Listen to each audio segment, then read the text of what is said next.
আসসালামু আলাইকুম, সবাই কেমন আছেন? প্রিয় শিক্ষার্থীবৃন্দ, আশা করি আপনারা ভালো আছেন, সুস্থ আছেন, পড়াশোনা ঠিকঠাক করছেন। তো আজকে আমাদের মাস্টার্স এর ফ্লুইড ডায়নামিক্স এর যে ক্লাস, এইটা হচ্ছে একটা সহজ বলতে পারেন, এবং এটা 4 মার্কের জন্য পরীক্ষা আসতে পারে। তো এটা কিন্তু বেশ কয়েকবার পরীক্ষায় পড়ছে, 17 সালে পড়ছে, 16 সালে পড়ছে, 14তে পড়ছে, বেশ কয়েকবার পড়ছে। তো আপনারা একটু গুরুত্ব সহকারে অঙ্কটা করবেন, জাস্ট 2 একবার করলে এটা আপনার জন্য খুবই সহজ হয়ে যাবে। তো আমরা চলুন শুরু করি ক্লাসটা। হ্যাঁ, কি বলছে দেখাও যে নেভিয়ার স্টোকস সমীকরণ মাত্রিকভাবে সমমাত্রিক, অর্থাৎ মাত্রিকভাবে এরা একই মাত্রার। এই প্রশ্নটা অন্যভাবে আসতে পারে, এটা কি নেভিয়ার স্টোকস এর সমীকরণ এবং শক্তি সমীকরণের মাত্রা বিশ্লেষণ করুন, দুইভাবে কিন্তু আসতে পারে। সো আমি বারবার এই কথাটা বলি যে আপনারা যখন কোনো একটা অঙ্ক করবেন, এটা প্রশ্নের প্যাটার্ন, প্রশ্ন কয়ভাবে দেওয়া আছে, সব প্রশ্নগুলোর চেহারাটা একটু চিনে রাখবেন, যেন যে আপনি করছেন ধরেন এইটা, এর উপরে যেটা আছে আর একটা প্রশ্ন যেভাবে লেখা আছে, একই প্রশ্ন অন্যভাবে লেখা আছে, এটা আপনারা দেখলেন না। সো এটা দিলে আপনি কনফিউজড হয়ে যাবেন যে আসলে কি এটা আমি করছি, কিন্তু আপনি তো এটা করছেন, একই প্রশ্ন দুইভাবে লেখা। যাই হোক, তো আমরা প্রথমে যেটা লিখতে পারি সেটা হচ্ছে সমাধান। সমাধান তাহলে কি, বস্তু বলের অনুপস্থিতিতে, এখানে কিন্তু বস্তু বলের অনুপস্থিতিতে অসংলগ্ন সান্দ্র প্রবাহের জন্য নেভিয়ার স্টোকসের সমীকরণ, এই কথাটা লিখতে হবে। বস্তু বলের অনুপস্থিতিতে অসংলগ্ন সান্দ্র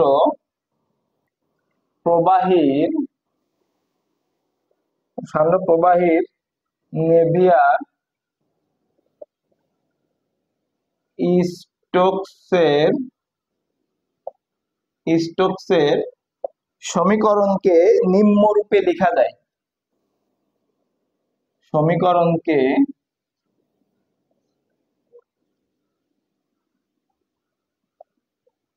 নিম্নরূপে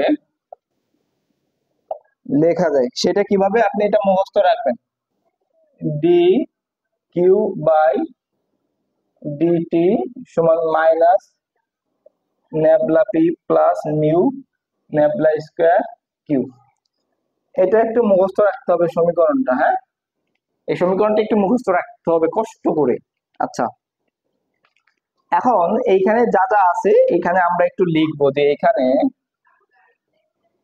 এখানে ঘনত্বের মাত্রা ml/-3, এই টাইপের, এইগুলা আমরা তো জানি তাই না, ml/-3 এগুলো মুখস্থ করে ফেলবেন। আচ্ছা, বেগ, এই যে বেগ কিউ এর মাত্রা, বেগের মাত্রা আমরা জানি L_-1। আচ্ছা, চাপ, চাপ টি এর মাত্রা ml/-1 T/-2। তারপর হচ্ছে সান্দ্রতার সহ মিউ এর মাত্রা ml/-1 T/-1। আচ্ছা, তারপরে দৈর্ঘ্যের মাত্রা কত, দৈর্ঘ্যের মাত্রা এল। তারপরে সময়ের মাত্রা হচ্ছে টি। এখন আমাদের যে সমীকরণটা ছিল ডি বাই ডিটি, এই যে ডি বাই ডিটিটার সংজ্ঞাটা, এই সমীকরণটা কি, সমীকরণটা এইভাবে, del by del t plus u del by del x v del by del y ডব্লিউ ডেল বাই ডেল জেড। ঠিক আছে, তো এখানে সহজ করেছে ডেল বাই টি সময়ের মাত্রা, এটা হচ্ছে T/-1, ডেল বাই ডেল দেওয়া আছে, এই জন্য এটাকে ইনভার্স করতে হবে। ঠিক আছে, অন্তরীকরণ করলে ইনভার্স হবে। আচ্ছা, প্লাস ইউ এর মাত্রা, এটা বেগের আমরা এল দিব, মানে দৈর্ঘ্য, আমরা এটা দৈর্ঘ্য এল, এল টি, এটা সরি, ইউটা হচ্ছে বেগ, বেগের মাত্রা L_-1 del by del x, এটাকে আমরা দৈর্ঘ্যের মাত্রা ধরবো L_-1। সবগুলো একই রকম হবে, ভি ও বেগ L_-1, এটা L-1, ডব্লিউ L_-1, এটা আমরা বেগ ধরবো আর কি। হ্যাঁ, ইন্টু L_-1। তো এই যে এই এল আর L_-1 এটা কিভাবে কাটে, L1/L, এটা কেটে গেলে 1 হয়, তার মানে আপনার শুধু T/-1 থাকবে। এখান থেকে 1 মানে শুধু টি পাওয়ার মাইনাস ওয়ান, এটাও টি পাওয়ার মাইনাস ওয়ান থাকবে, এল এল ইনভার্স কেটে যাবে, টি পাওয়ার মাইনাস ওয়ান, একটা দুইটা তিনটা চারটা, ফোর টি পাওয়ার মাইনাস ওয়ান, এটা থাকে। তাহলে আমরা লিখতে পারি ডি বাই ডিটি এর মাত্রা কি, টি ইনভার্স ওয়ান। আমরা লিখতে পারি ডি বাই ডিটি এর মাত্রা টি ইনভার্স ওয়ান। কেন? এই যে ফোরটা হচ্ছে ধ্রুবক রাশি, অর্থাৎ ধ্রুবক রাশি মাত্রাহীন। দেখেন এটা লিখে দিতে পারেন, ধ্রুব রাশি মাত্রাহীন। আচ্ছা, এখন আমরা যে কাজটা করতে পারি সেটা হচ্ছে আমরা সেম ভাবে আমরা কি করবো, এই যে ন্যাবলা আছে, এই ন্যাবলা স্কয়ারের মাত্রাটা বের করব। তাহলে আমরা ন্যাবলা স্কয়ারের মাত্রাটা বের করি। ন্যাবলা স্কয়ারের সংজ্ঞাটা আমরা কি জানি, ন্যাবলা হচ্ছে del by del x, del by plus del by del y plus del by del z. আর ন্যাবলা স্কয়ার যখন হবে তখন এটার উপরে স্কয়ার হবে, del square plus del square by del y square plus del square by del z square. আচ্ছা, তাহলে এইটার জন্য আমরা কি লিখতে পারি, L inverse del by del x মানে কি, ডেল বাই ডেল এক্স মানে আমরা এল ইনভার্স লিখছিলাম না, এল ইনভার্স স্কয়ার, সরি, আর যেহেতু স্কয়ার আছে তাহলে টু হয়ে যাবে, তাহলে L power minus two, L power minus two, তাহলে এটা করলে কত হচ্ছে, three L power minus three L power minus two. আচ্ছা, তাহলে এটার মাত্রা কত হবে, শুধু এল পাওয়ার মাইনাস টু। কেন?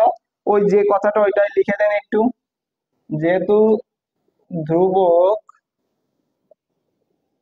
রাশি মাত্রাহীন, এবং আমরা তো এটা কি করলাম, ন্যাবলা স্কয়ারটা বের করলাম। তাহলে আমরা যদি শুধু ন্যাবলারটা বের করি, এটা কিন্তু এখানে ভেক্টর আছে, i del by del x plus j del by del y plus k del by del z. তাহলে আই এটা l power minus one plus j l power minus one plus k l power minus one. ঠিক আছে, তো এইটার মাত্রা actually হবে এল power minus one, আর বাকি যেগুলো আই যে কি এটার কোনো ভ্যালু নাই। তাহলে আমরা এই সকল মাত্রাগুলো আমরা কি করবো, এখন এক নম্বর সমীকরণে বসাইলে আমাদের কিন্তু কাজ খতম, আর কোনো কাজ নাই। আচ্ছা, তাহলে আমরা লিখতে পারি, আমি উপর থেকে এটা মুছে দিই, আমরা লিখতে পারি এক নংকে ব্যবহার করে পাই, ব্যবহার করে পাই। আচ্ছা, তাহলে ডি বাই ডিটি এর মাত্রা কি ছিল, ডি বাই ডিটি এর মাত্রা, এখন আমাদের এখানে কি রো ছিল না, রো, এই রো আছে, রো এর মাত্রা কত, M L power minus three into d by d t এর মাত্রা কত, ডি বাই ডিটি এর মাত্রা হচ্ছে এই যে টি পাওয়ার মাইনাস ওয়ান, টি power minus one, q q বেগের মাত্রা কত ছিল, এল টি পাওয়ার মাইনাস ওয়ান, আমি মুছে দিয়েছি অবশ্য, সমান মাইনাস মাইনাস ন্যাবলার মান কত, এল পাওয়ার মাইনাস ওয়ান, এই যে এটা কি, পিটা কি ছিল, চাপের মাত্রা, চাপের মাত্রা কি, M L power minus one টি power minus two plus mu, mu এর মাত্রা কত, এই যে সান্দ্রতার সহগ, সান্দ্রতার সহগের মাত্রা। আচ্ছা, তাহলে সান্দ্রতার সহগ ছিল M L power minus one টি পাওয়ার মাইনাস ওয়ান, তাই না, ন্যাবলা স্কয়ারের মান কত ছিল, এল পাওয়ার মাইনাস টু। আচ্ছা, তারপরে বেগ, বেগের মাত্রা কত ছিল, এল টি পাওয়ার মাইনাস ওয়ান। আচ্ছা আচ্ছা, এখন আমরা এখান থেকে যে কাজটা করতে পারি সেটা হচ্ছে এম আছে, এল এল দুইটা আছে, তাহলে আমি যদি ব্র্যাকেটটা উঠায়ও দিই তাতেও আমার কোনো সমস্যা নেই, ব্র্যাকেট না দিলেও সমস্যা নেই। এই যে মাইনাস থ্রি, আর এখানে হচ্ছে এ পাওয়ার ওয়ান, তার মানে প্লাস ওয়ান, আর t power minus one minus one. ঠিক আছে,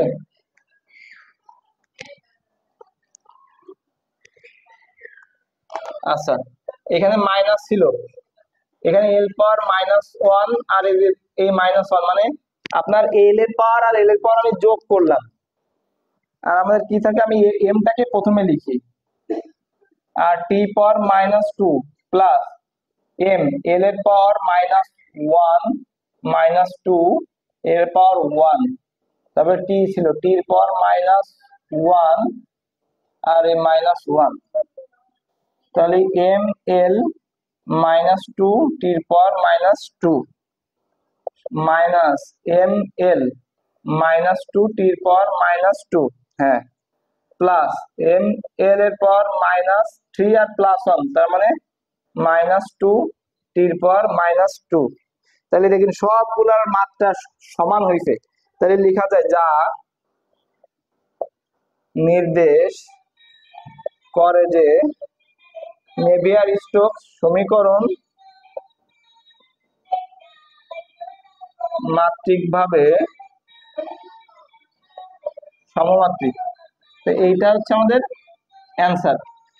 তো এই ছিল আমাদের যে আজকের ক্লাসের ম্যাথটা। তো আশা করি এখানে কঠিন কোনো কিছু নাই, জাস্ট হচ্ছে আপনি মাত্রাগুলো মুখস্থ রাখবেন যে আমি ঘনত্বের মাত্রা কি, চাপের মাত্রা কি, সান্দ্রতা সহগের মাত্রা কি, এইগুলা মনে রাখলে আপনি অঙ্কটাকে সহজেই সলভ করে ফেলতে পারবেন। তো আজকে ক্লাসটা এখানে শেষ করছি, আগামী ক্লাসে ইনশাল্লাহ দেখা হবে। আল্লাহ হাফেজ।